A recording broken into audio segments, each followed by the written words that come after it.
میرا نام عقیل رزاق ہے اور ہب آف پرائیویٹ ایجوکیشن کا صوبائی صدر ہوں۔ یہ 14 مارچ سے ہمارے ادارے بند ہیں، تقریباً 5 ماہ ہو گئے ادارے بند ہیں اور بچوں کا نقصان بھی ہو رہا ہے۔ ہمارے یہاں پر 90% جو ادارے ہیں وہ کرائے کی بلڈنگز میں ہیں۔ کرایہ نہ ادا ہونے کی وجہ سے ہمارے صوبے کے 630 اسکول ختم ہو چکے ہیں اور تقریباً 1.5 لاکھ جو ہمارا سٹاف ہے، ٹیچنگ سٹاف اور نان ٹیچنگ سٹاف، ان کو 5 ماہ سے تنخواہیں نہیں ملی۔ اسکول انتہائی قسم پرسی کی حالت میں ہے اور سارے ادارے، مارکیٹیں کھل گئی، تھیٹر کھل گئے، سینما کھل گئے، پارک کھل گئے، ہوٹل ریسٹورنٹ کھل گئے، تو اسکول کیوں نہیں کھول رہے؟ سب سے زیادہ SOPs پہ جو عمل کر رہے ہیں وہ اسکول والے کریں گے انشاءاللہ تعالی۔ تو حکومت نے ہماری بات نہیں سنی، ہم بار بار فیڈرل منسٹر سے بھی ملے، صوبائی منسٹر سے بھی ملے، وزیر اعلیٰ سب سے ملے اور انہوں نے ہماری بات نہیں مانی۔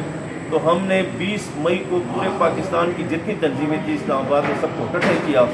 اور یہ فیصلہ کیا کہ حکومت اگر اعلان 15 اگست کا کرتی ہے تو ٹھیک ہے، اگر نہ کرے تو ہم پورے پاکستان میں 15 اگست سے اسکول کھولیں گے۔ تو اسی سلسلے میں یہ ڈسٹرکٹ پشاور ہوپ کے زیر اہتمام یہ پروگرام ہو رہا ہے اور اس میں ہم اسکول کھولنے کے متعلق بتائیں گے اور ہمارا یہ اٹل فیصلہ ہے، چاہے حکومت جو کچھ بھی کرے، جو مزاحمت کرے گی ہم اس کا مقابلہ کریں گے، FIR کرتی ہے ہم اس کا بھی مقابلہ کریں گے، اگر گرفتاریاں کرتی ہے اس کا بھی مقابلہ کریں گے، ہمارے اسکولوں کی افیلیشن کینسل کرتی ہے، رجسٹریشن کینسل کرتی ہے، فائن لگاتی ہے ہم اس کا بھی مقابلہ کریں گے، اگر پولیس آتی ہے، AC آتا ہے، DC آتا ہے اس کا بھی مقابلہ کریں گے، لیکن اپنے صوبے کے ان بچوں کی خاطر ہم اسکول کھولیں گے۔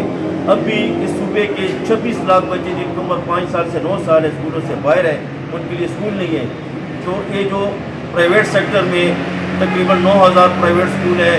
اگر ان کو بند کر دیں اور 25 لاکھ بچے ان میں پڑھ رہے ہیں تو یہ مزید 25 لاکھ بچوں کے لیے انتظام نہیں کر سکتے۔ تو لہٰذا ہم نے اٹل فیصلہ کر لیا کہ ہم انشاءاللہ 15 اگست کو اسکول کھولیں گے۔